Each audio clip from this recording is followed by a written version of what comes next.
Pronto? Estamos no ar?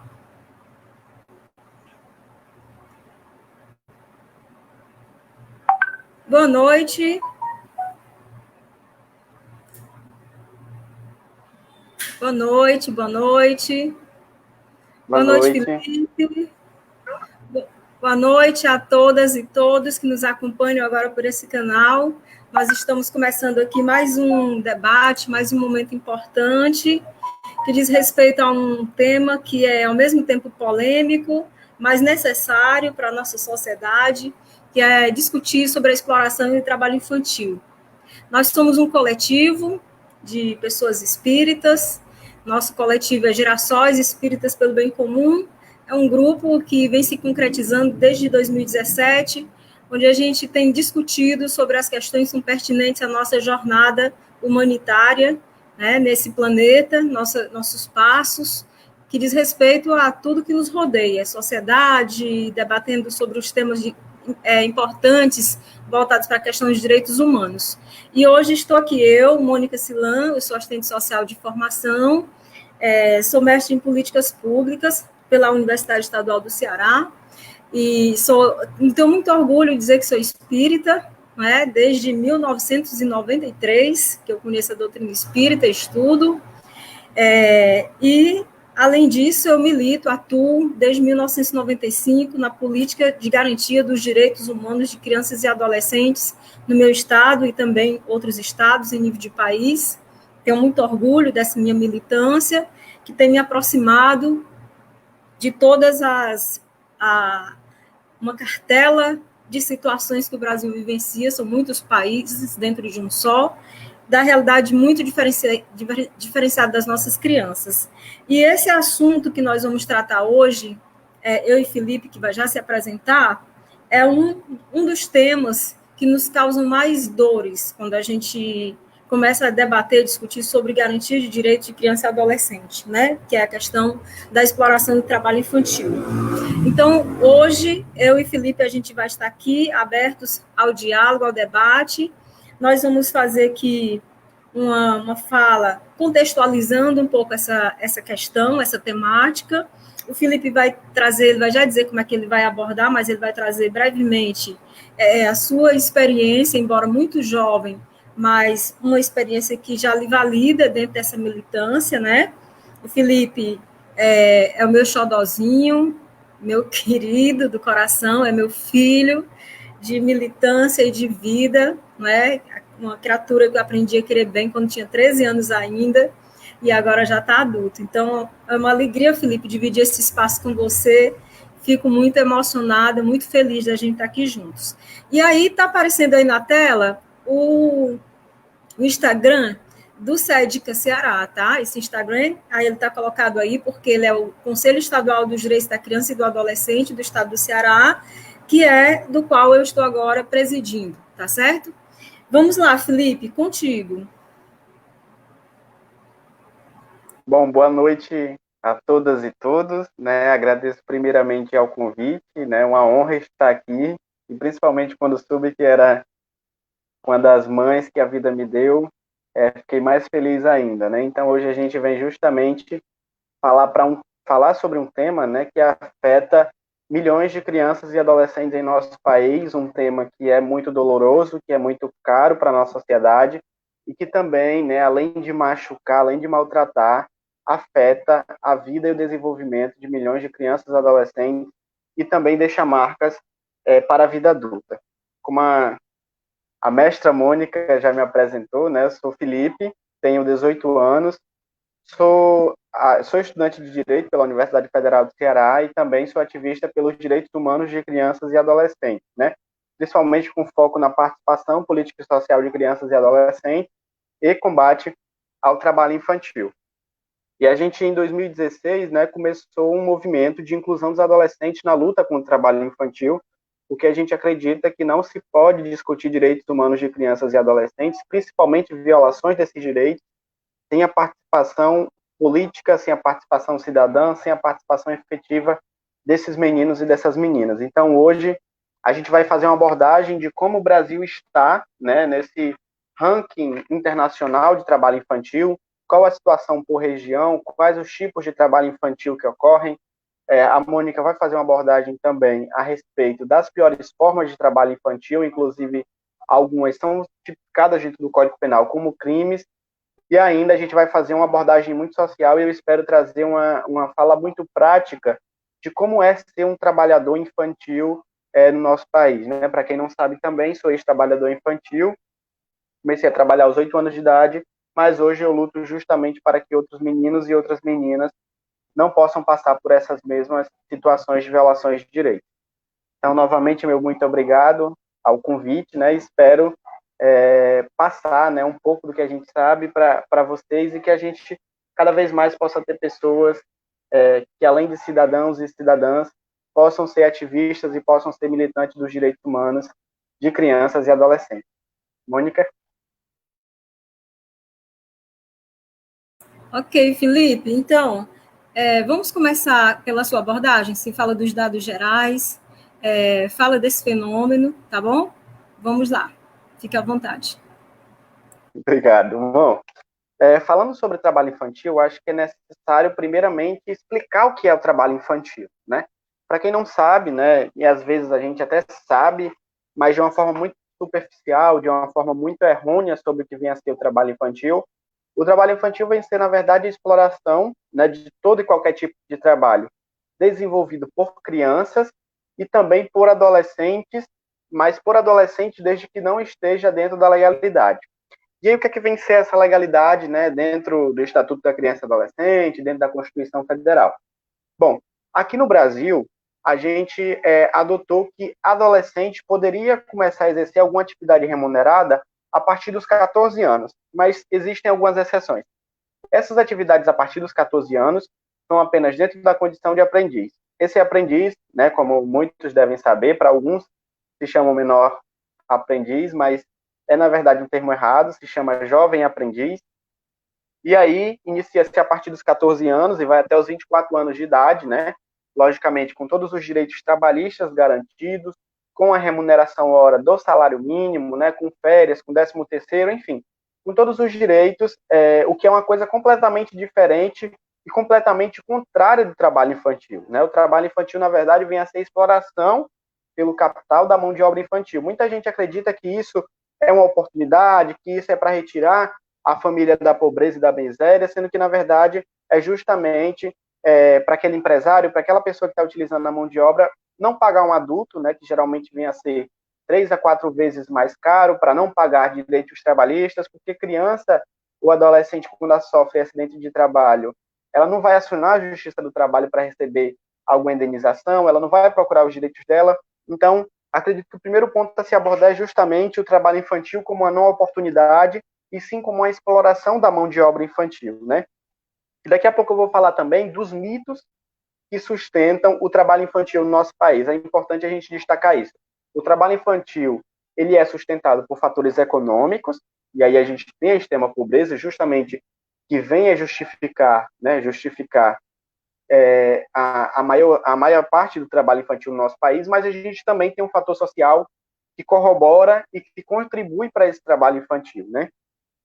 Mas, assim, em termos de trabalho infantil, e aí eu já fiz uma exploração geral do que vem a ser, né? Todo trabalho realizado por criança e ou adolescente que esteja em conformidade com a lei, né? Que não esteja de acordo com a lei, e também todo e qualquer trabalho exercido por crianças e adolescentes. Vale ressaltar ainda que, mesmo após a adolescência, existem alguns casos, mas são bem restritos, que ainda podem ser considerados trabalho infantil, mas esses tipos de trabalho são proibidos até mesmo para adultos, né? Então, assim, vamos focar nas crianças e adolescentes. A gente sabe que agora a gente está vivendo uma crise sanitária, né, mundial. O Brasil, infelizmente, hoje já ultrapassou a marca de 50 mil mortos. Então, assim, é importante a gente destacar ainda que, mesmo diante de uma crise sanitária como essa, crianças e adolescentes, especificamente os trabalhadores e trabalhadoras infantis, ainda continuam sendo expostas a esse vírus, continuam sendo expostas às violências, continuam sendo expostas às negligências. Então, o trabalho infantil, ele vem justamente para, como eu posso dizer, para desproteger, né, para, como eu posso tirar a proteção da criança e do adolescente. E aí, agora, como eu já citei, a gente está em um período de uma crise sanitária. Infelizmente, a perspectiva é que o número de trabalhadores e trabalhadoras infantis no Brasil venha a aumentar. Para vocês terem noção, antes, né, de começar o isolamento social, o Brasil possui uma média de 2,4 milhões de crianças e adolescentes em situação de trabalho infantil. E aí a OIT, que é a Organização Internacional do Trabalho, ela, como eu posso dizer, faz uma projeção de mais 324 mil crianças e adolescentes que estão em situação de trabalho infantil e vão entrar nesse cenário após pandemia. O próprio IBGE já divulgou uma pesquisa que durante esses 3 meses de isolamento social, o Brasil já perdeu mais de 1 milhão de empregos formais. E diretamente, quando a gente tem uma queda de empregos formais, a gente tem um aumento do índice de trabalho infantil. Mas por que o trabalho infantil ele vem a ser tão ruim? Por que o trabalho infantil ele vem a ser tão prejudicial à saúde? Dados do Ministério da Saúde, isso daí é ano de 2018, mostrou que 94.287 crianças e adolescentes sofreram acidente de trabalho. Ou seja, um número muito absurdo, né, para um país como o Brasil, para um país que está em fase de desenvolvimento, um país que possui uma legislação tão ampla de proteção de crianças e adolescentes, mas que, infelizmente, na prática, ainda não consegue se efetivar. Então, muita gente acredita, né, e aí eu já citei isso várias vezes, que esse trabalho infantil ele vem a ser uma melhoria de vida. Mas, na verdade, o trabalho infantil vem a ser, na realidade, na prática, a morte do sonho da criança, a morte do sonho da adolescência, vem a ser também a perpetuação do ciclo da pobreza.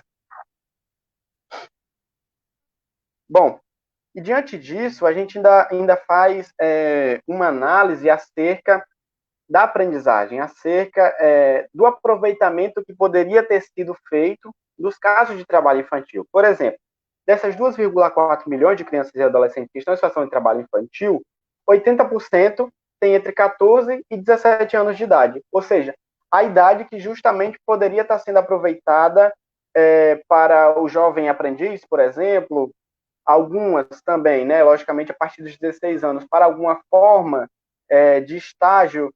Então, assim, a gente nota que a ineficácia da política pública faz justamente que as crianças e adolescentes comecem a se afastar da escola, comecem a ter seus direitos violados e comecem justamente a, como eu posso dizer, a não ter uma atração pela educação, né, que realmente venha a ser o único meio de quebra do ciclo da pobreza, e aí a aprendizagem, ela na prática vem contribuindo muito para isso. Porém, também, diante dessa pandemia que a gente está vivendo, a gente perdeu mais de 250 mil vagas de aprendizagem. 250 mil adolescentes, 250 mil jovens que poderiam estar saindo do trabalho infantil para ter uma aprendizagem profissional, e aí, logicamente, tendo toda a formação, todo o curso técnico, tendo a carga horária mínima, que é de 4 horas por dia, tendo uma remuneração que geralmente vem a ser meio salário mínimo. Para vocês terem noção, a remuneração da aprendizagem, ela na maioria das vezes vem a ser 2 a 3 vezes maior do que uma criança ou adolescente que não está na aprendizagem, que está no trabalho infantil. Então, até o lucro dessa família, perante a aprendizagem, perante uma condição legal, ele vem a ser maior, né? E a gente, na verdade, o interesse da gente era que a criança, na verdade, que a criança deve estar, né, inteiramente na escola, que o adolescente também pudesse se dedicar inteiramente ao estudo. Porém, a gente sabe que no nosso país, né, um país que possui mais de 52% da população abaixo da linha da pobreza, há extremas necessidades. Então, se há uma extrema necessidade, que essa formação, que esse recurso que a família está necessitando, venha de uma forma legal e de uma forma que não retire direito da criança, que não retire o direito do adolescente, em que inclusive efetive um direito que é o direito à profissionalização. Para quem não sabe, os adolescentes, né, possuem o direito sim à profissionalização, isso é previsto no ECA, é previsto também na Constituição Federal de 88, no artigo 6º. Então, a profissionalização vem a ser sim uma aprendizagem, né, e uma oportunidade também para a quebra desse ciclo, para a permanência do adolescente dentro da escola e também para ajudar na renda familiar. Muitas pessoas fazem uma defesa ferrenha, né, e muitas, na maioria das vezes, quer dizer, todas as vezes, uma defesa errônea E essa defesa ela é feita através de mitos. Por exemplo, a gente tem um mito que diz que é melhor a criança estar trabalhando do que a criança estar matando, roubando, sei lá, ser presa. Bom, na verdade, é melhor a criança estar estudando, né? Muita gente, né, acredita que remédio para filho de pobre é trabalho. Ou o menino trabalha, ou ele vai virar vagabundo. Não tem opção de escola, não tem opção de estudo. Na verdade, a educação e estudo é uma coisa que é acessível e que é formadora de caráter apenas para filho de rico. Porém, pesquisas, né, e essa pesquisa foi realizada pela Universidade Federal do Pará, que entrevistou 1.000 presidiários, isso na década de 90, mostrava que dos 1.000 entrevistados, todos eram egressos do trabalho infantil, o que quebra completamente o ciclo do trabalho, o ciclo desse mito, né, que diz que se a criança trabalha, a criança está menos propícia a ser, ou então a ir presa.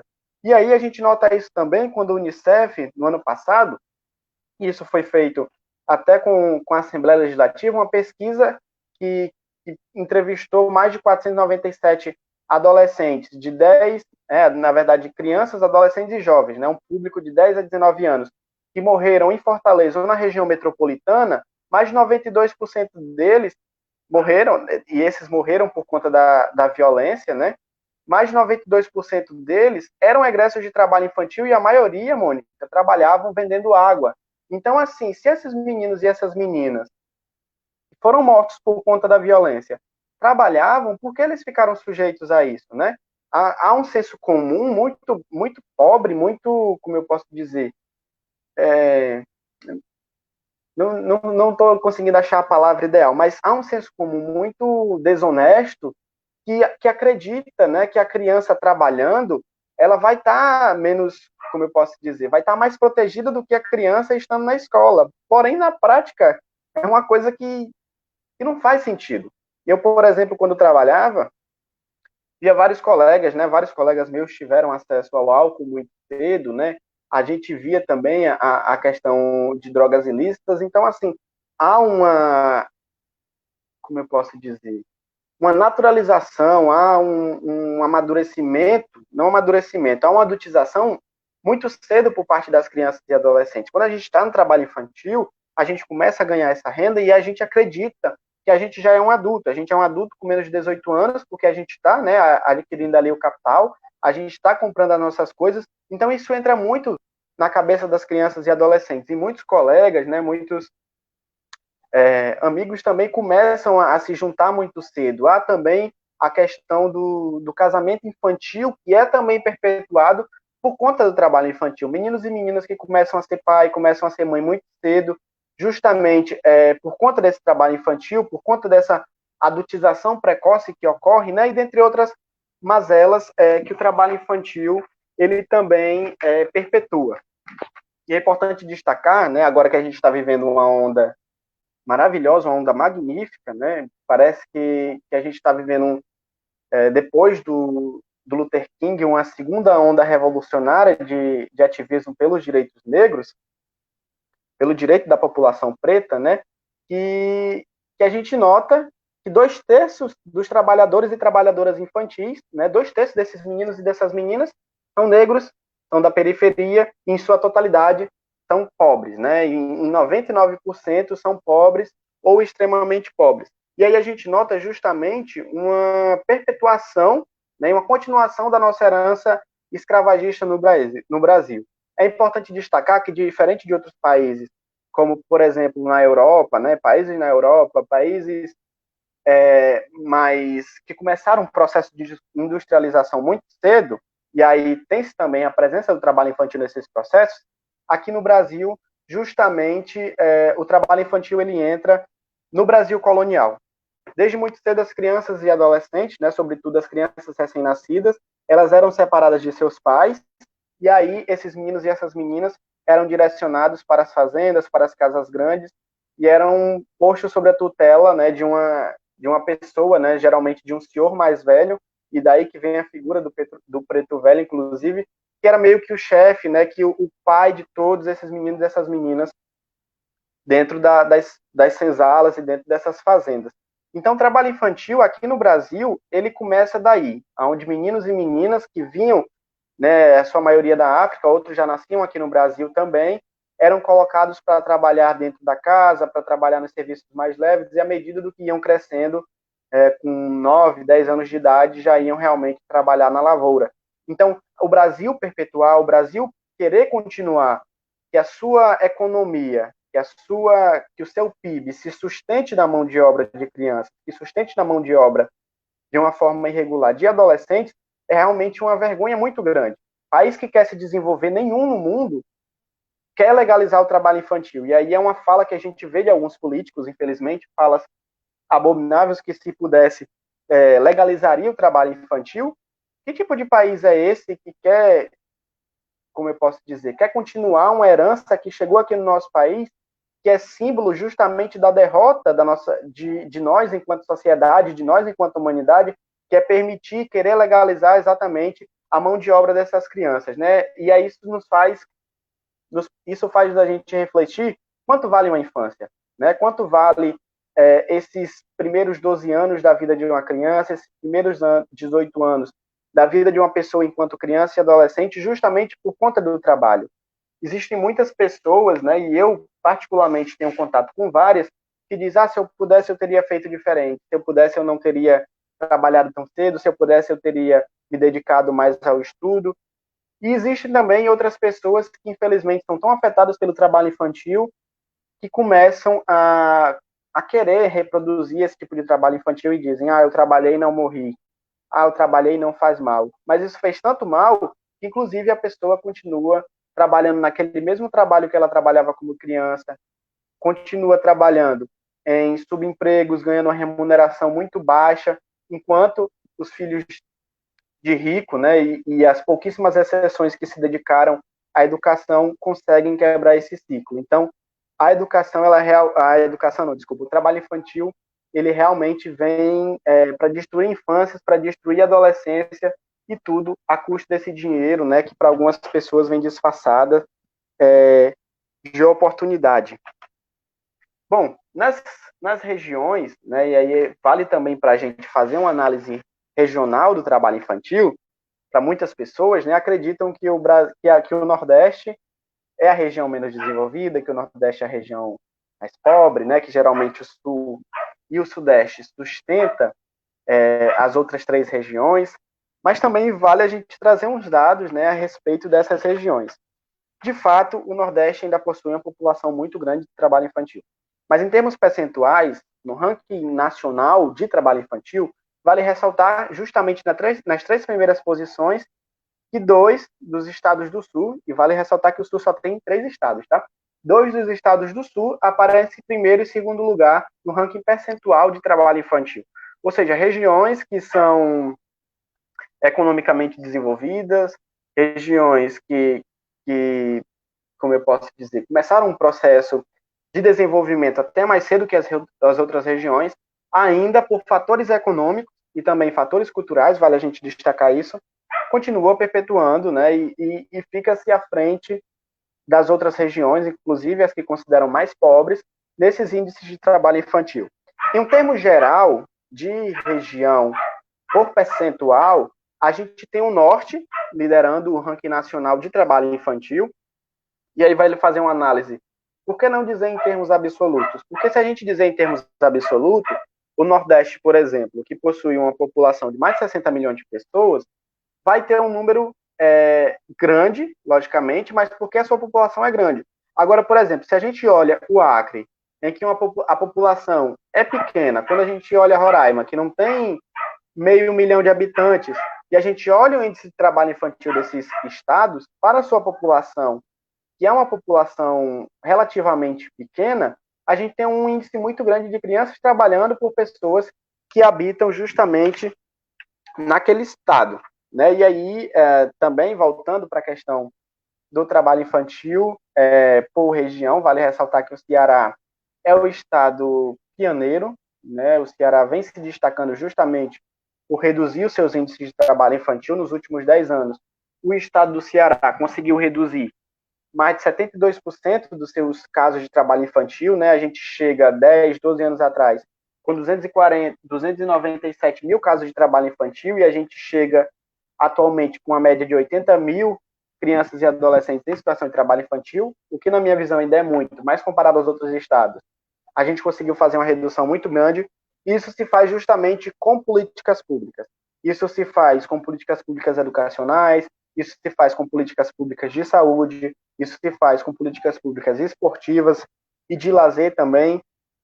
Então, justamente, esses são os caminhos para conseguir e para efetivar essa erradicação do trabalho infantil. E aí, a Mônica daqui a pouco vai explicar das piores formas de trabalho infantil, mas só para dar uma palhinha do que ela vai falar, a gente tem todo tipo de trabalho infantil, eu considero ruim, particularmente, mas a gente ainda tem casos que vêm a ser pior. Né? O que choca muito na nossa sociedade, e a gente vê uma revolta muito grande, é, por exemplo, quando há um caso de abuso ou um caso de exploração sexual. Só que poucas pessoas conseguem entender que, por exemplo, a exploração sexual também é uma das piores formas de trabalho infantil. Todo e qualquer tipo de exploração que gere renda, seja para crianças, seja para terceiro, que geralmente, né, em quase sua totalidade, é para terceiros, é considerado trabalho infantil. Então, o trabalho infantil, ele não é essa coisa bonitinha. O trabalho infantil é justamente a perpetuação da escravidão. O trabalho infantil, ele vem a ser o pai do trabalho escravo.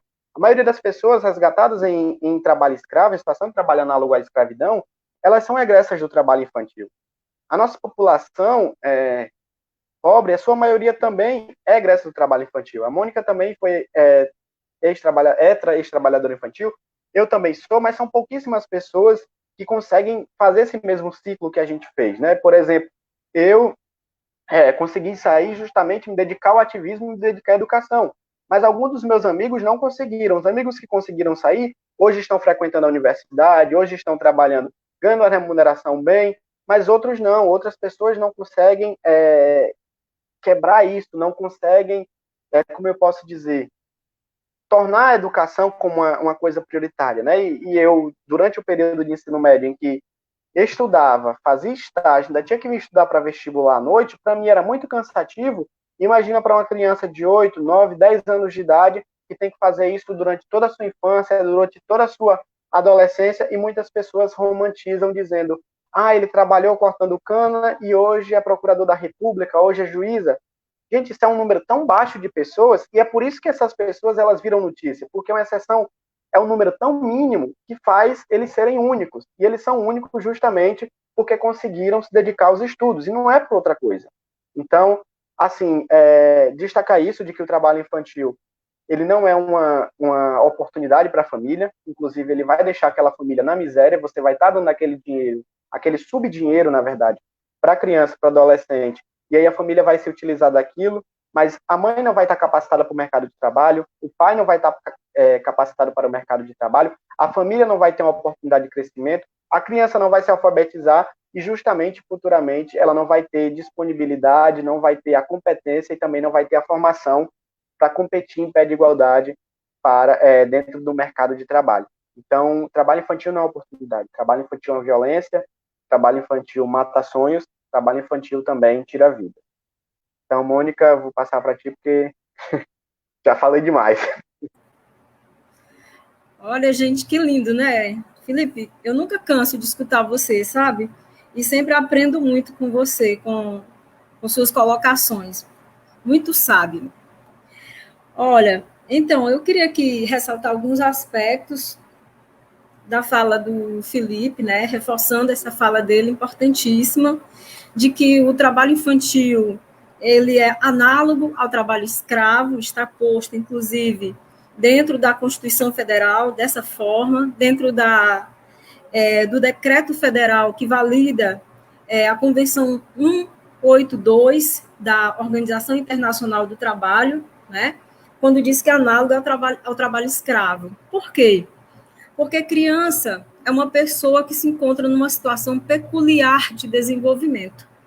É uma pessoa que ela está passando por um ciclo da vida que requer toda a atenção, né, em todos os aspectos, em todas as dimensões da sua existência. Então, é um momento em que ela precisa ser protegida, né, que a sociedade humana adulta precisa aprender a proteger as pessoas que ainda estão em desenvolvimento. Esse é o ponto de partida para todo e qualquer tipo de debate que a gente possa fazer sobre a interrupção da violação dos direitos das crianças e dos adolescentes. É entender que nós, enquanto sociedade adulta, somos obrigados pela Constituição Federal, pelos protocolos internacionais, pelas convenções que regulam sobre essas questões, né? Que para além disso, aí eu vou falar aqui também como espírita, né? Como pessoa que segue uma doutrina cristã, nós temos a obrigatoriedade de zelar tanto pelas nossas crianças como pelos nossos mais idosos, né? Nossas pessoas idosas.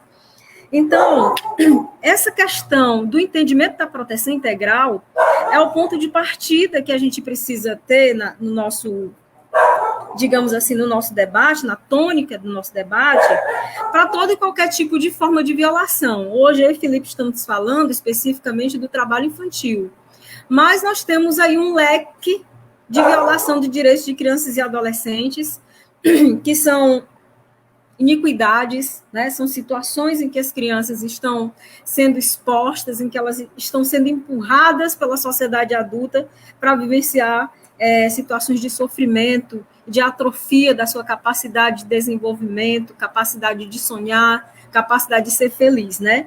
E aí é muito complicado nós, enquanto sociedade adulta, espalharmos pelo mundo a notícia de que nós somos desejosos de um mundo pacífico, um mundo igualitário, um mundo que exista justiça, um mundo bonito, quando nós pactuamos com esse tipo de iniquidade, né? É muito complicado a gente dizer, olha, eu sou adepto ao pensamento e eu faço o possível para que a gente possa ter uma sociedade justa, humanitária, pacífica, mas vizinha minha casa, eu tenho lá eu tenho água aqui. Espera aí só um minutinho.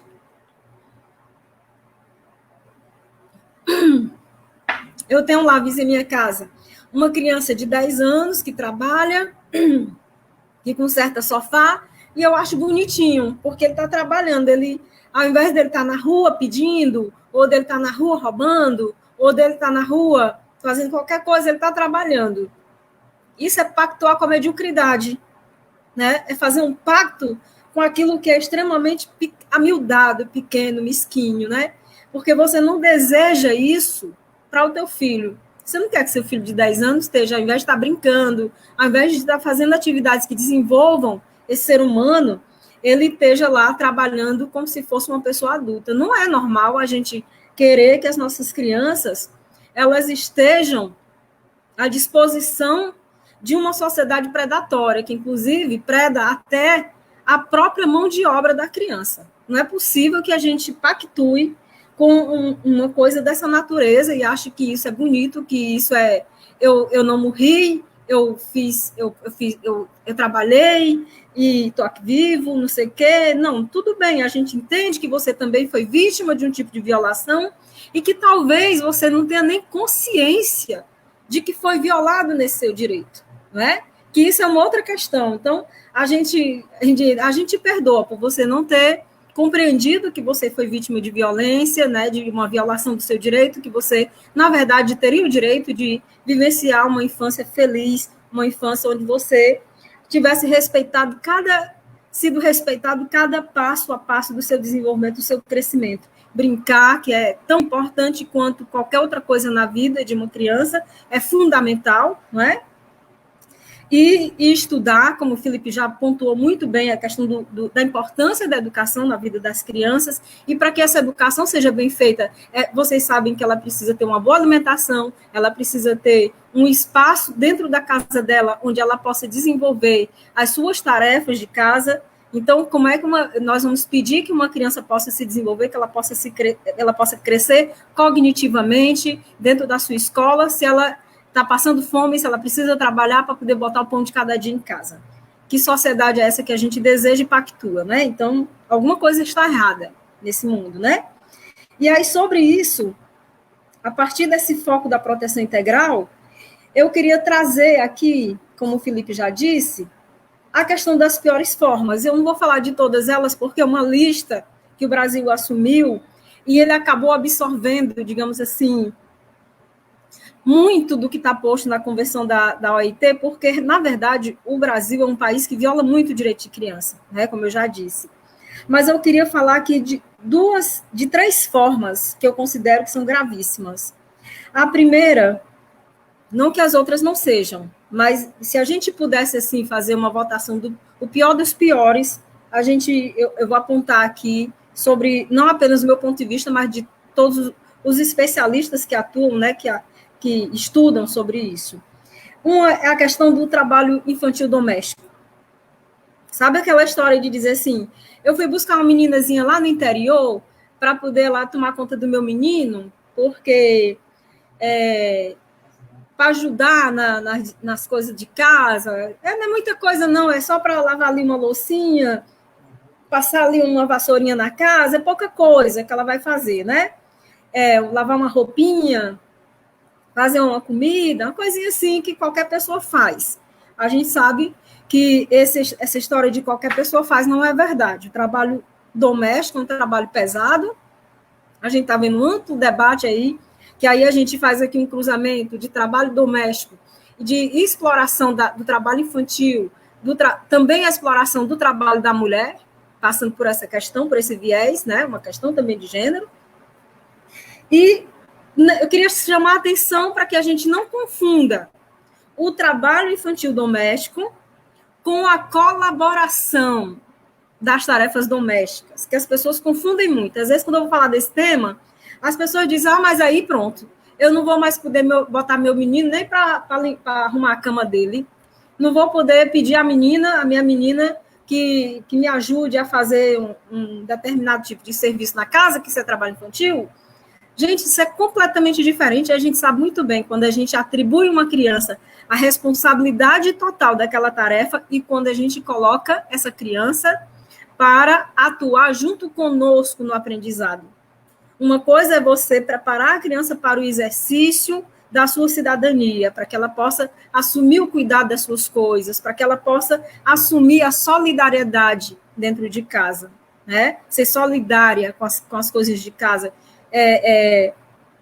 Ser responsável com as coisas de casa. Isso é uma coisa. A outra coisa é você jogar todo o peso do trabalho nas costas dela, não é? E subremunerar. Isso é muito diferente, né? Ainda que é mais grave ainda. Em algumas situações não há remuneração, há uma troca de qualquer coisa e não se remunera.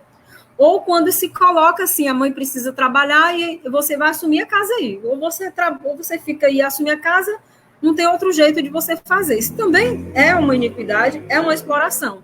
Tem situações e situações. Eu não tenho condição de falar aqui nesse tempo sobre todas as situações. Mas essa é uma das piores formas. A outra que eu queria trazer é a questão da exploração sexual, que o Felipe já deu uma pincelada sobre essa questão, né?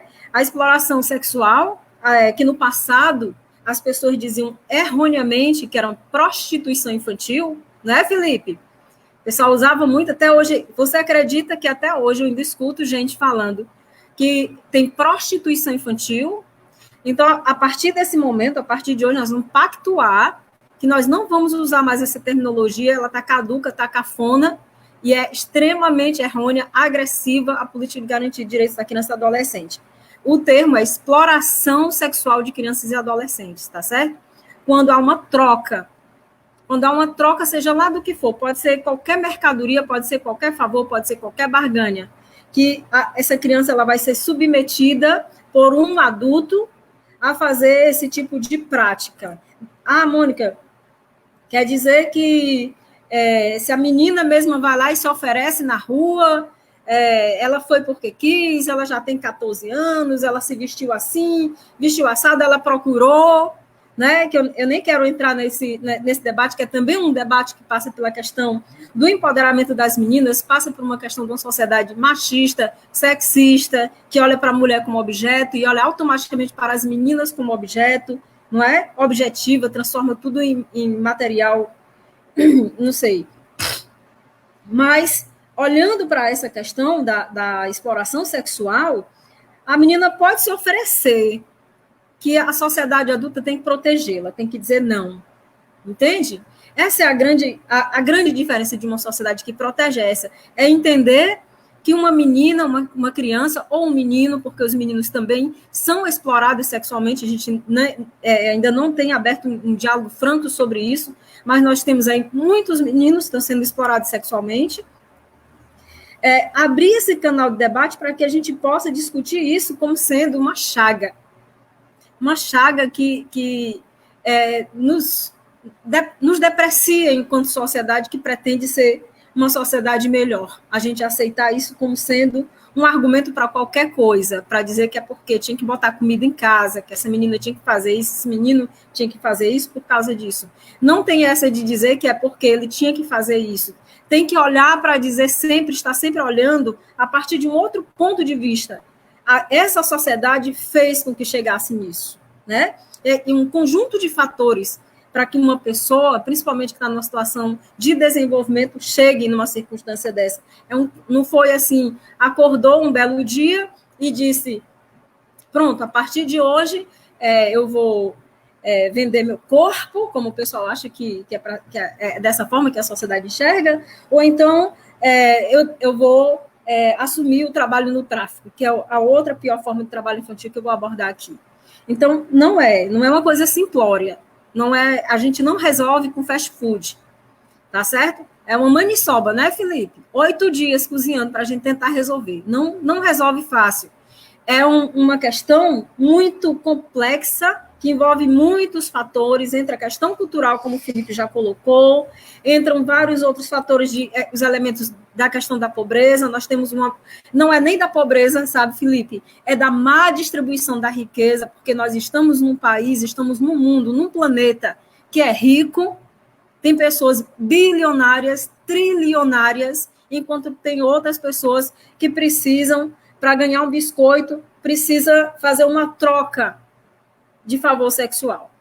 Então, é um mundo amesquinhado, né? Não é um mundo pobre do ponto de vista econômico. E nós temos, então, entrando no terceiro aspecto, que é da questão das piores formas, a questão do menino ser, ou a menina ser aliciada para a questão do trabalho infantil. A questão do tráfico, né? Dentro do tráfico.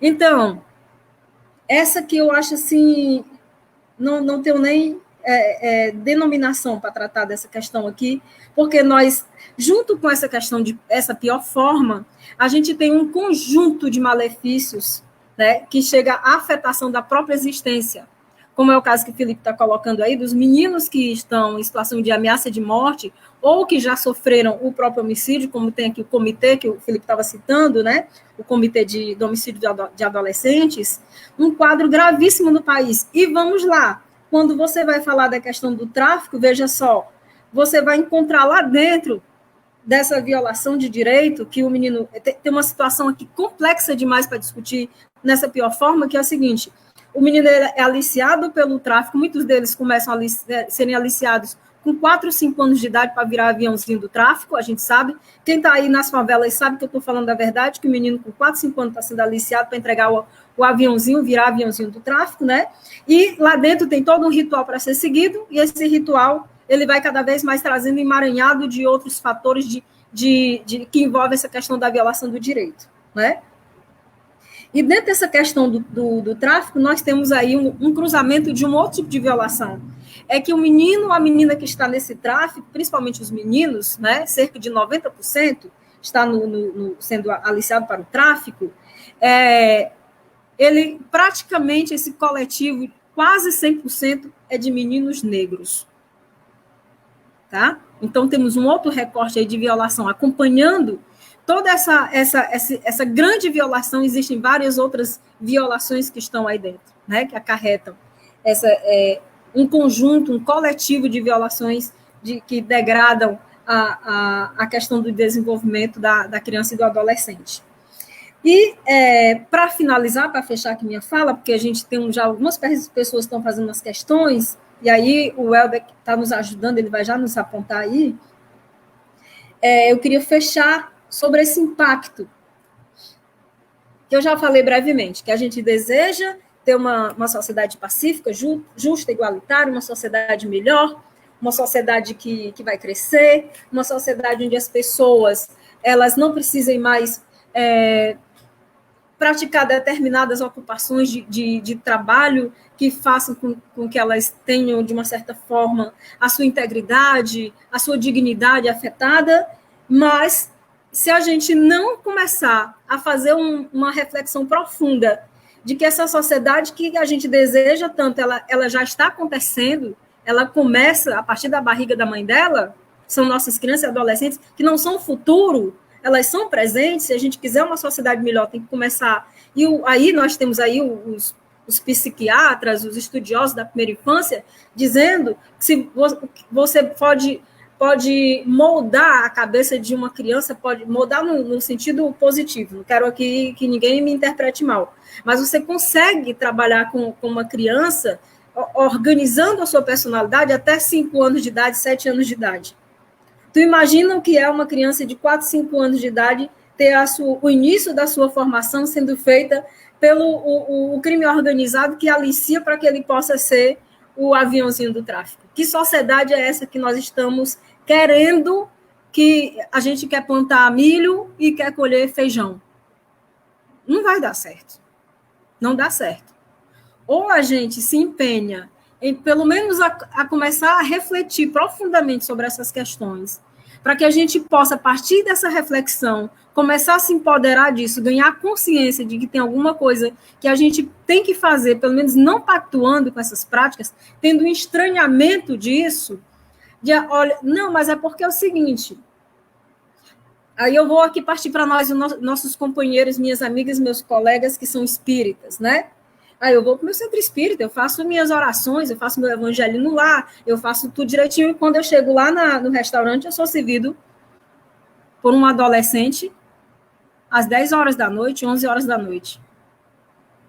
E eu não vou dizer nada, porque eu estou ajudando esse bichinho, é melhor ele estar trabalhando, né? Ele está trabalhando, então eu pactuo com isso, né? E olha a nossa responsabilidade diante disso, que é uma responsabilidade ampliada de quem se diz cristão, de quem se diz que acompanha, somos seguidores do Cristo, que era um grande nome que lutava por justiça social, que não aceitava iniquidade. Inclusive, foi uma das grandes figuras que a gente tem que passou pela Terra, dentre todos os ícones de missões, de grandes missionários que nós tivemos, que disse, deixai vir as minhas criancinhas. Então, se a gente está desejoso de uma sociedade diferente, de uma sociedade melhor, onde as pessoas, a gente tenha mais paz, não vai existir paz enquanto crianças e adolescentes estejam sendo explorados e que a gente não queira enxergar, que a gente esteja naturalizando, achando que não é meu filho, não chegou na minha casa, não chegou na minha família, então, e daí? Né? Não podemos dizer, e daí? Nós precisamos ter uma capacidade de empatia, de realmente nos colocarmos no lugar do outro. Se a gente quiser uma sociedade diferente, que a gente deseja, que principalmente esse pós-pandemia, que nós estamos todos achando que vamos partir para um outro padrão de normalidade, onde nós passamos estamos chegando a 100 dias de reflexão sobre tudo que a gente achava que nem era tão valoroso e perdemos, o sol da praia, o encontro com os amigos, o encontro no centro espírita, a evangelização que acontece de uma forma aconchegante. Nós perdemos todos esses espaços, estamos querendo rediscutir isso, retomar isso. Vamos retomar, então, inclusive fazendo uma reforma de nós e de nós mesmos e mesmas. Eu acredito que é por aí que a gente consegue fazer. Mas aí, eu queria trazer aqui uma questão que foi colocada pela Marta Zélia, e aí, Felipe, já coloco aí, você também já pode começar a se organizar, não é? A Marta Zélia fez uma colaboração aí com a gente, aí o Elber, pronto. Ela pergunta assim, há algum órgão municipal que fiscaliza as crianças que ficam nas esquinas pedindo trocados, junto geralmente a adultos? Tem um órgão municipal que ele vem por força de lei federal, foi criada em 1990 pela Lei Federal 8.069, conhecida pela sociedade brasileira de uma forma bem errônea, inclusive foi dito por um candidato à presidência que ele deveria ser colocado na latrina, é o Estatuto da Criança e do Adolescente. Essa lei federal, ela prevê que deva existir um órgão que protege os direitos da criança e do adolescente, não é que protege a criança, é que deve fazer a proteção, zelar pelos direitos da criança e do adolescente, que é o Conselho Tutelar. Então, em qualquer situação em que a criança se encontre tendo seus direitos ameaçados ou violados, o Conselho Tutelar é o órgão que deve ser acionado no seu município. Ele é que deve ser conhecedor, ele deve receber através da denúncia, ou anônima ou não, né, de que existe uma criança que está passando por uma situação de ameaça ou violação do seu direito. Tá bom, Marta Zélia? Você quer falar, Felipe, sobre isso? Bom, e assim, ela falou especificamente nas esquinas pedindo trocado, né? E aí vale ressaltar que a mendicância é uma das formas de trabalho infantil também. Por isso que a gente aconselha, inclusive, a não dar dinheiro, né? Se a criança tiver fome, compra comida e tudo mais, a gente orienta a não dar dinheiro. Agora, quando a gente fala no âmbito, por exemplo, desculpa, trabalho infantil em empresa, de trabalho infantil em algum, enfim, em algum ambiente que seja, como eu posso dizer, que seja de competência da Justiça do Trabalho, aí também se pode acionar o Ministério Público do Trabalho ou então também acionar a Superintendência Regional do Trabalho. Em tese, todo município era para ter uma equipe de abordagem que trabalhasse especificamente na abordagem de criança e adolescente em situação de trabalho infantil, que fosse fazer a fiscalização diária dos pontos, né? No caso, a Mônica citou muito bem de que o Conselho Tutelar ele vai fazer a atuação justamente quando o direito está sendo violado ou está ameaçado de ser violado. Mas também seria interessante que essa equipe de abordagem, né, se houvesse, o que muitos municípios não há, é que mesmo não havendo denúncia, eles fossem justamente fazer a fiscalização desses espaços, dessas empresas, dessas barracas de praia, né? Então, assim, justamente quando o direito está sendo violado ou ameaçado, o Conselho Tutelar, quando está dentro de alguma empresa, também pode se acionar o Ministério Público do Trabalho ou então a Superintendência Regional do Trabalho. Quando a gente fala de exploração sexual, ou então outra das piores formas, né, coloca em risco a vida ou a saúde da criança e do adolescente, pode se acionar também a DECECA, que é a Delegacia de Defesa dos Direitos da Criança e Adolescente, né? Então, a Delegacia de Combate à Exploração de Crianças e Adolescentes. Então, existem alguns institutos e órgãos que a gente pode, sim, recorrer para além do próprio Conselho Tutelar. Ótimo. Aí eu estou também aqui com a Mauricélia. Gente, a Mauricélia é minha companheira de trabalho há mais de 10 anos. Que também atua, milita, né, com a política da criança e do adolescente, né, junto comigo. Ela fez uma observação aí, mandar um beijo para você, Celinha, tudo de bom, a nossa Celinha, e aí eu queria trazer a observação dela, ver como foi que ela colocou. Ela coloca, entender que a sociedade adulta é responsável pela proteção integral de crianças e adolescentes. Eu acredito que só a partir desse pensar podemos começar a mudar. Isso quer dizer, a proteção não é seletiva. Perfeito, Celinha. Não dá para pensar, eu protejo o meu e os dos outros que se virem, né? Não é essa sociedade que nós tanto desejamos, ela não vai ser, de modo algum, organizada a partir desse pensamento seletivo. A proteção é para todas e todos, né? Integral, tanto que o nome diz integral, não é porque é leite, é porque é todos juntos atuando, trabalhando para que essa criança tenha seus direitos protegidos. Bom, a Marta Zélia também pergunta, já há algum estudo sobre as crianças que são exploradas nas redes sociais por seus pais ou tutores? Que pergunta boa, Marta Zélia! A gente, olha, isso é um debate amplo que ele não pertence apenas ao quadrante do país, do Brasil, ele é um debate que ele já vem sendo feito, vem sendo pautado de muitos e muitos anos, sobre essa questão, não apenas nas redes sociais, mas também no mundo artístico, não é? De como é que vai ser feita essa abordagem, isso já está sendo tecido, esse debate, porque é algo que requer muita observação, requer muita reflexão sobre esse tema, não é? Mas até hoje nós não temos nenhuma normativa, ainda não temos nenhuma normativa. Então, não temos nenhuma resposta para dar para você que seja mais efetiva do que essa, a não ser que já exista esse diálogo da criança ser explorada nesses espaços, né? Não temos eu queria fazer um comentário sobre isso. Pois vai, Felipe. Queria fazer um comentário mais acerca da questão legal.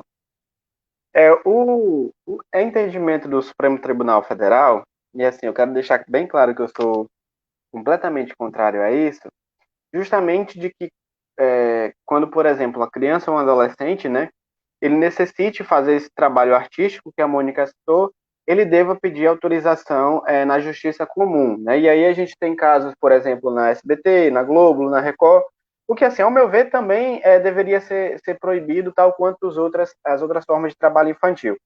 Porém, há uma série de restrições legais, né? E, assim, outra ressalva que eu particularmente desejo fazer, na verdade, são duas. Primeiro que a gente tem que ter uma normativa, né, que, como eu posso dizer, essa normativa ela é feita em Portugal, é feita em diversos países da Europa acerca do trabalho infantil artístico, né? E ela visa justamente a não submeter a crianças e adolescentes em situação de explorações, né? Como já houveram, inclusive um debate que entrou muito em pauta esses dias foi o da menina Bel, né? No canal que ela tinha com a mãe dela no YouTube. Então, assim, esse processo de youtuberização do trabalho infantil, que é como a gente vem chamando, ele também tem que ser visto, porque para muitos que, assim, eu acredito que na maioria dos casos começa quando o adolescente, quando a criança quer fazer justamente vídeos para o seu entretenimento, né? Justamente para passar conteúdo, o que até aí é uma coisa normal. Porém, a partir do ponto em que se passa a ter uma obrigação, que se passa a ter a mãe, o pai, obrigando a criança a produzir conteúdo diariamente, e assim, esses processos, eles são muito cansativos, assim como também é no trabalho infantil desportivo, e a gente tem a questão do aliciamento também, então é bem complicado. Então, acredito que devia sim existir uma norma mais específica e não ser tão solta como é. E segundo, que ao meu ver, quem deveria ser responsável por conceder essas permissões seria justamente a Justiça do Trabalho e não a Justiça Comum. Porque a Justiça do Trabalho, né, como já bem diz, é quem estuda a questão do processo trabalhista, quem estuda a questão do processo do trabalho infantil. Então, assim, foi uma decisão muito infeliz do Supremo Tribunal Federal de conceder a justiça comum, e aí muitas, né, dos juízes da justiça comum pensam, mas isso é uma oportunidade, o menino vai estar ganhando muito dinheiro ali na televisão, vai estar ganhando muita fama, e não se preocupa que ali é só uma criança ou só um adolescente. Exatamente. Então, assim, são essas as ressalvas a fazer. E uma ausência da regulação específica para essa finalidade, né, por se tratar de criança e adolescente, jogou numa vala comum, é exatamente porque não temos esse dispositivo.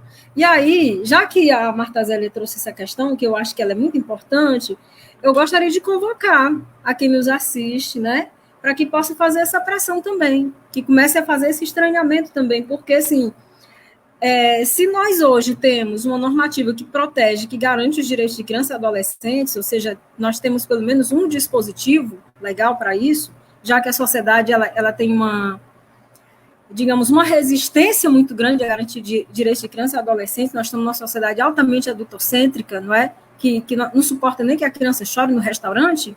Então, nós precisamos começar a fazer esse estranhamento, começar a fazer essa cobrança. Só vai existir se a gente começar a fazer. É o que acontece com a realidade do Estatuto. É uma lei que, se não fosse o esforço tão grande da sociedade civil, hoje ela não existiria. E olha só que desde que ela passou a existir no país, né, a ter vigor no nosso país, 3 anos depois ela já começa a receber vários bombardeios, várias afrontas para que ela seja derrubada. Então, nós vivemos numa sociedade que não compreende ainda o que significa garantir os direitos da criança e do adolescente, né? O coletivo fez como fica a questão das crianças que são submetidas a treinamentos esportivos para fins profissionais de competições? A mesma situação, nós não temos nada que verse sobre isso. Como o Felipe bem colocou, nem temos no campo artístico, não temos previsão nesse campo esportivo, e aí nós já vimos aí, recentemente a gente assistiu uma tragédia, não é? E existem muitas outras tragédias que acontecem no interior dessa política, das modalidades esportivas, que são muitas, não é?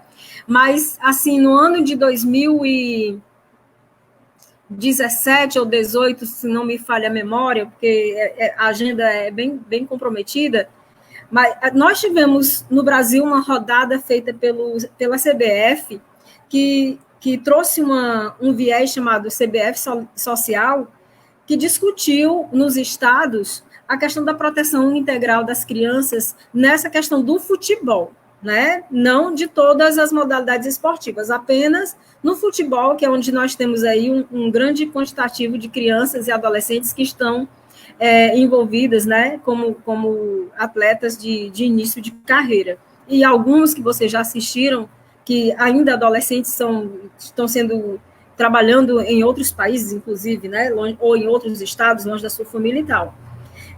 Houve esse debate, aconteceu, inclusive eu fui uma das pessoas que participou aqui no Ceará, em Fortaleza, participei desse debate, trazendo essa necessidade da proteção das crianças nisso, da gente começar a pensar com os órgãos de proteção sobre uma normativa que reze sobre isso, mas a gente ainda não conseguiu passar adiante. Inclusive, temos feito uma discussão com o Ministério Público da Infância e Juventude sobre como que as casas de treinos do futebol, por exemplo, mas também de várias outras modalidades esportivas, como é que o Ministério Público da Infância e Juventude vai intervir, uma vez que todo e qualquer tipo de trabalho que deva acontecer com criança e adolescente, trabalho que eu digo, trabalho social, ele deve levar em consideração, tomar por referência o estatuto, né? E a maioria não sabe nem o que significa essa lei, né? Não sabe nem que existe a obrigatoriedade de se adequar e de apresentar o seu quadro de atendimento dentro dos conselhos municipais dos direitos da criança e do adolescente. Não é, Felipe? Isso, não, tá certíssimo. Estou aqui só para concordar. Mas, assim, realmente há essa fragilidade, né?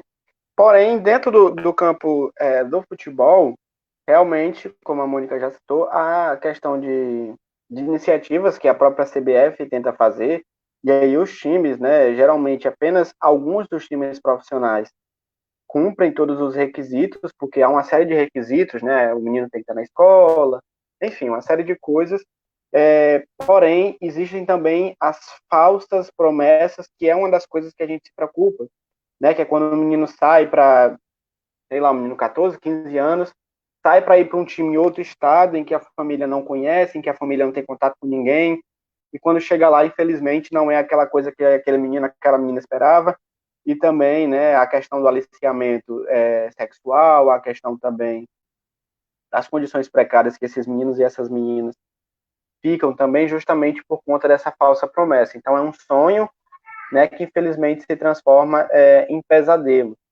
Então, justamente, acredito que a Mônica já apontou muito bem essa questão do trabalho infantil no esporte, sobretudo no futebol. Perfeito.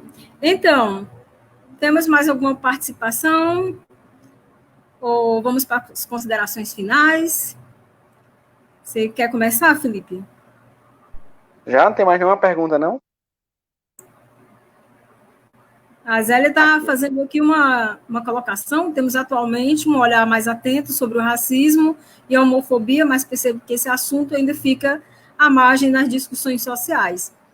É verdade, principalmente quando a gente faz essa interface com a questão esse cruzamento com a questão da criança e do adolescente, esse debate do racismo, ele tem sido despertado agora, ele é da agora, né? Assim, acho que de uns 5 anos para cá que a gente vem começando a fazer esse debate a partir das conferências dos direitos da criança e do adolescente, que a gente vem fazendo esse cruzamento, porque uma boa parte das crianças, dos adolescentes, como eu coloquei aqui, que estão hoje, mais de 50% da população brasileira composta por crianças e adolescentes, tem algum tipo de violação do seu direito, não é? Ou seja, não tem todas as suas garantias legais, mas depois a gente quer que quando crescer dê certo. Eu queria sempre estar chamando isso. E dentro desse contingente, né, de população que ainda está em situação peculiar de desenvolvimento, nós temos um cruzamento aí que existe em decorrência da questão desse recorte, como eu coloquei, né? Recorte étnico, racial, né?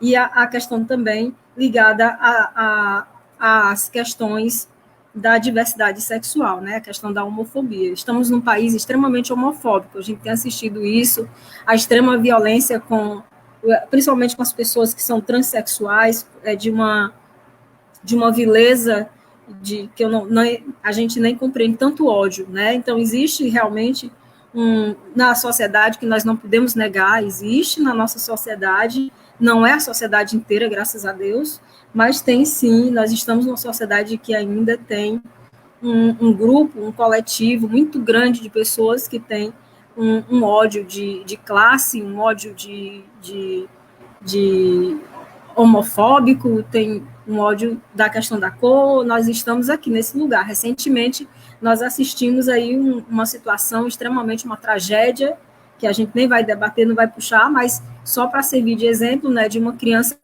que, por uma negligência da patroa, da pessoa, da mãe da criança, deixou a criança desabar de 9 andares abaixo, né, o caso do menino de Pernambuco.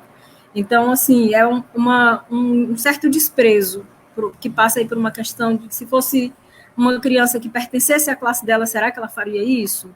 Não é? São questões que a gente tem que fazer. Não está dizendo que ela fez de maldade, fez porque quis, fez. Não estamos aqui para julgar ninguém. Não queremos fazer esse tipo de julgamento. Mas é para a gente refletir sobre isso e fazer algumas questões que questionar é importante, né? Mas aí eu queria dizer para vocês que eu acho que esse momento é muito mais, assim, a gente desejava que esse momento que a gente teve aqui, que não esgota esse debate, ele pudesse ser levado para os seus corações, né, para as suas almas, e que vocês pudessem fazer essa reflexão que eu e Felipe, e vários outros militantes atuantes em nível de país, doutor Antônio, não posso terminar essa live, Felipe, sem falar do doutor Antônio, que é conhecido como Antônio Peteca, né? O doutor Antônio, ele é procurador regional do trabalho e foi um trabalhador infantil e tem dedicado toda a sua vida pessoal, também profissional, né, a combater essa chaga da nossa sociedade, né, e tem conseguido desenvolver um trabalho primoroso, que começou aqui no Ceará e acabou indo para outros estados e agora já está chegando em outros países, através de um programa chamado Programa de Erradicação do Trabalho Infantil nas Escolas, o PETECA, né? Por isso que ele é reconhecido como Antônio Peteca. É uma pessoa que não mede esforços, né? Que realmente ele é aguerrido nesse sentido, que é incansável. Ele trabalha incansavelmente, inclusive nas suas próprias férias, para poder contribuir, né, para essa redução do trabalho infantil. E nós damos as mãos ao doutor Antônio, ao Antônio Peteca, né, nesse sentido.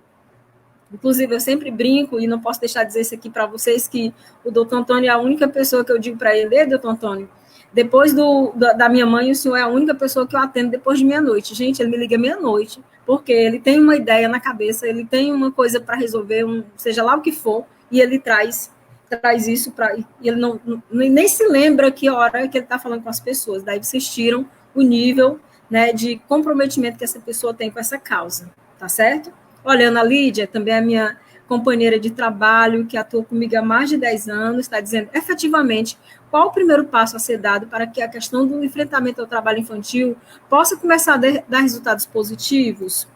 Eu penso, sabe, Ana Lídia, a gente até conversa muito sobre isso, mas eu acredito que o primeiro passo, no meu modo de ver, é provocar nas pessoas esse estranhamento, para que elas comecem a entender que tem alguma coisa que está errada. Alguma coisa está errada. Se eu estou vendo uma criança que está trabalhando, tem alguma coisa que não está funcionando na sociedade, que não está no seu devido lugar. Se eu tenho um adolescente que ele está sendo explorado em situações extremamente graves que comprometem o seu desenvolvimento, né? Porque, assim, ainda tem uma questão que o Felipe trouxe aí, eu queria acentuar isso que ele trouxe.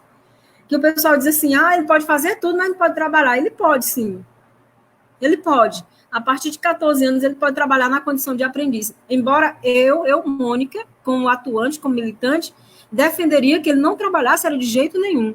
O meu sonho é que chegue um dia que nenhum adolescente, nenhuma criança precise, por necessidade, trabalhar, entende? Tá bom que ele queira fazer um processo de aprendizagem porque ele tem curiosidade, ele quer conhecer aquilo ali, quer entender como é que funciona aquilo ali, isso é uma coisa. A outra coisa é ele ser submetido porque ou ele faz, ou ele passa fome, ou ele não compra um tênis, ou ele não compra uma calça. É muito perverso a gente pensar dessa forma. Então, Lídia, eu penso que um primeiro passo é a gente provocar, dar uma coceirinha, acho que é no coração das pessoas, sabe? Não sei nem se é cognição, porque eu acho que entender as pessoas entendem, mas é no coração, assim, para sentir, se colocar no lugar daquilo ali e dizer, poxa, tem alguma coisa que está errado aqui, que não está acontecendo dentro de um padrão que deveria ser normal. Acho que não está, tem alguma coisa que não está acontecendo legal. O que tu acha, hein, Felipe? Olha, eu acho que primeiro a gente tem que ir por esse viés de sensibilização, né, sobretudo da família e principalmente das crianças, né? As crianças precisam conhecer os seus direitos. Eu acredito que quando a criança ela sabe os seus direitos, ela está menos sujeita a que esse direito continue sendo violado, né? Ela vai saber a quem procurar e assim essa é inclusive a filosofia do nosso comitê. Também é justamente criar políticas públicas que alcancem esses meninos e essas meninas, porque infelizmente o Estado, as suas ações não chegam a quem realmente necessita. Meninos e meninas que estão das periferias, meninos e meninas que estão trabalhando na marca de praia. Eu, por exemplo, nunca fui abordado por um conselheiro tutelar, nunca fui abordado por uma equipe de abordagem. Então, assim, foi necessário que eu, né, criasse forças e a coragem para justamente conseguir sair dessa situação do trabalho infantil. Então, é justamente fazer que, além dos próprios adolescentes, né, esse conhecimento sobre os direitos chegue nessas meninas e nesses meninos, e principalmente essas políticas públicas, elas cheguem. E não sejam políticas públicas apenas de um faz de conta, né, um serviço de convivência que é um dia na semana e outro na outra semana. Não, que sejam efetivas, que sejam no contraturno, que seja nos finais de semana também. Então, é justamente que o Estado promova ações mais efetivas no combate ao trabalho infantil, sobretudo na questão da aprendizagem, na educação também, porque quando a gente nasce pobre, a gente tem que se agarrar à educação pública, né? Eu tenho essa filosofia de que apenas a educação pública, ou então a loteria, que é muito difícil de ganhar, vai conseguir e vai permitir que você quebre esse ciclo, né? E aí é um ciclo de explorações, é um ciclo de trabalho infantil. Eu me lembro muito, você estava falando aí, Mônica, eu me lembro muito de algumas abordagens, né? Eu sei que eu não sou conselheiro tutelar, que eu não sou da equipe de abordagem de trabalho infantil, mas às vezes a gente faz abordagem mesmo enquanto cidadão, né? Enquanto pessoa e como ativista, né? E aí eu estava conversando com um menino e sem querer ele escapou, né, dele porque assim, quando a gente trabalha, a gente não quer que ninguém saiba e a gente faz uma defesa, inclusive com mitos, né, do trabalho infantil. E aí ele pegou e falou que trabalhava, né? Eu disse assim, mas você trabalha com o quê? Ele, bom, eu corto a cebola, eu lavo a cebola, eu ensaco a cebola, eu tiro a casca da cebola. Aí eu, tá, e quanto você ganha por cada saco? Ele falou R$ 1. Aí, e assim, um saco de cebola, para quem não sabe, tem entre 25 e 30 quilos de cebola. E para um adulto, né, eu particularmente já considero que se fosse para mim seria um trabalho muito exaustivo, imagine para uma criança de 11 anos. E ele falou justamente que por dia ensacava de 25 a 30 sacos de cebola, ou seja, ganhava de 25 a 30 reais. Mas o que mais me chocou, né, e assim, esse trabalho, que é trabalho análogo à escravidão, e vale dizer que a mãe do menino era conselheira tutelar, justamente quando eu perguntei para esse menino qual era o sonho dele, né, e do que ele gostava de brincar. Ele olhou para mim muito sério e disse: eu não tenho sonho, eu não gosto de brincar. E eu peguei e perguntei: como assim uma criança não gosta de brincar?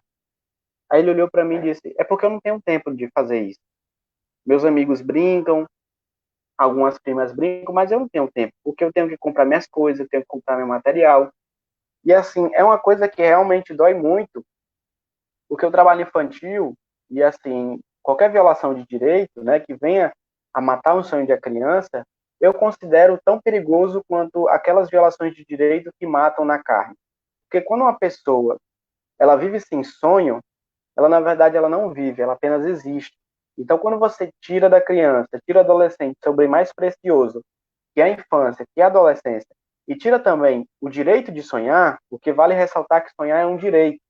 O direito de sonhar, a gente não vai ter mais uma criança, né? E o Miyakoto, na Confissão da Leoa, ele faz uma reflexão a respeito disso. Será que a gente pode chamar de criança uma pessoa que passa o dia lavrando a terra, que passa o dia plantando, que passa o dia exposto ao sol e quando chega à tarde já não tem mais forças para brincar? Será que a gente pode chamar de criança um ser com menos de 18 anos, que diz que não gosta de brincar, que diz que não tem sonhos, porque não tem tempo para isso? A nossa sociedade ela realmente fracassou. A gente está fracassando enquanto humanidade, nós estamos fracassando enquanto pessoas e nós estamos sendo negligentes e violentadores quando a gente começa a concordar com o trabalho infantil. O trabalho infantil não é apenas o menino que vai e fica ali ajudando na vendinha do pai. Não. O trabalho infantil é justamente a exploração, é a menina que está lá sendo explorada sexualmente pela sua mãe, como a gente já flagrou, é o menino que está ali, passa o dia todo para ensacar 30 sacos de cebola, é o menino que passa o dia na colheita do cacau e pode morrer por picada de cobra, também pode pegar câncer de pele. Então, romantizar o trabalho infantil, eu acho que é uma das coisas mais doentes que a nossa sociedade pode fazer. Né? E algumas pessoas, eu sinto muito isso, de que algumas pessoas começam a desenvolver até mesmo uma raiva pelo nosso trabalho. Não sei se é por mau caráter ou por não compreensão. Mas eu, particularmente, né, dentro da minha comunidade, fora também, existem pessoas que não olham para mim, pessoas que não falam comigo por conta dessa minha perspectiva, dessa minha visão. Em algumas viagens, inclusive, quando a gente foi, que geralmente eu costumo ir em alguns pontos de cidade, ou então daquele local que eu vou, que tem um grande índice de trabalho infantil, até ameaças, mas essa é uma coisa que realmente não me preocupa, porque eu não estou fazendo aquilo por mim. Né? Eu já saí do trabalho infantil, eu estou em uma das melhores universidades públicas do Brasil e eu poderia muito bem parar de fazer o que eu faço, dedicar meu estudo, conseguir uma boa profissão e vida que segue, né? Ser mais uma pessoa que conseguiu sair do trabalho infantil. Mas quando eu digo isso é justamente porque eu estou me dando enquanto pessoa, estou me dando enquanto ser humano, estou me dando enquanto cristão. E isso acredito que é um processo, sabe, Mônica, de humanização. Processo que as pessoas elas devem fazer. Eu acredito que quem não vive para servir não serve para viver. E a minha vivência, a minha vida é justamente para servir aos direitos humanos, para servir às crianças e adolescentes. Então não importa se alguma pessoa não gosta de mim por conta do que eu penso, não gosta de mim por conta do que eu falo, mas o que importa mesmo é que aquele menino, aquela menina, ele pare de ser explorado, ele pare de ser abusado, ele tenha os seus direitos garantidos e que ele possa ser realmente criança e adolescente. Porque ontem foi eu. Hoje, graças a Deus, não está sendo as minhas irmãs. Inclusive, a mais nova tem, inclusive, a idade que eu comecei a trabalhar. E que amanhã, né, eu espero que não, e assim, tenho certeza que não, vão ser meus filhos, vão ser meus netos. Então, um Brasil melhor, um mundo melhor, ele só se constrói onde os direitos humanos são garantidos, ele só se constrói onde as crianças podem ter direitos, ele só se constrói onde o filho do pobre tem a mesma dignidade que o filho do rico, onde o filho do pobre é uma criança e não um menor, onde o filho do pobre é um sujeito de direito e não um delinquente, e não um vagabundo, e não uma pessoa que a única cura é justamente o trabalho. As crianças possuem direito, as crianças possuem vozes, as crianças possuem vez também. Ontem foi eu que saí do trabalho infantil, hoje eu estou ajudando mais meninos e mais meninas, e acredito que o Brasil ele só vai ser realmente um país melhor das crianças possuírem direitos e quando os adultos pararem de ser tão adultocêntricos, tão egoístas e pensarem apenas no dinheiro. Porque não há dinheiro no mundo que pague nenhuma vida e nenhuma infância. Então agradeço muito ao convite, minha amiga Marta Zélia, que foi a pessoa que me convidou, a minha mãe de militância, de coração e de vida, Mônica Silan, que é minha mentora, que eu amo muito, quero muito bem, inclusive vou morar com ela também futuramente, não sei quando ainda, mas vou. Então, muito obrigado, Mônica, te amo muito, muito mesmo, você é minha mãe, você sabe disso, E agradeço pelo espaço e pela oportunidade também. Muito obrigado. Olha, gente, que filho lindo, né, pessoal? É assim, a militância me deu um monte de presente que compensou exatamente todo esse ciclo da minha infância, que foi um ciclo de violação, né? O Felipe colocou aí que eu também fui trabalhadora infantil, fui explorada, né? Quando era criança, né? Dessa minha mão de obra e várias outras formas de violações de direitos humanos que eu não vou contar aqui, que não cabe, mas eu também fiz uma opção assim, muito igual a do Felipe. Tá, tudo bem, eu alcancei uma faculdade, inclusive tenho várias pós-graduações, e alcancei um mestrado, e tenho um trabalho que é legal, e pronto. E daí, né? Eu fiz a opção de não, eu fiz a opção de também atuar, de militar, de dar minha pequena contribuição para que crianças e adolescentes, eu tenho certeza que pode até, não é altamente transformadora, mas é transformadora a minha contribuição do Felipe, do doutor Antônio, da Ana Lídia, da Mauricélia, da Marta Zélia, da Silvinha, que está nos assistindo também lá no AIC, e de vários outros militantes, o Célio Rocha. Nós temos um coletivo imenso de pessoas que estão trabalhando, atuando nessa política, fortalecendo essa política, né, todos os dias. E é isso que nos faz acreditar, pensar que a gente pode fazer uma sociedade diferente, que a gente pode ter um mundo onde as crianças têm o direito de ser crianças e que os adultos possam realmente vivenciar a fase adulta, conseguindo lembrar, né, assim, um dia eu fui criança e a minha infância eu brinquei, eu me diverti, eu aprontei tanto, eu fiz tanta, sabe, ser criança mesmo de verdade, né, sem olhar para trás e dizer assim, eu não tive isso, não pude fazer isso porque eu já estava com essa idade aí, eu já estava fazendo aquilo, eu já estava assumindo isso.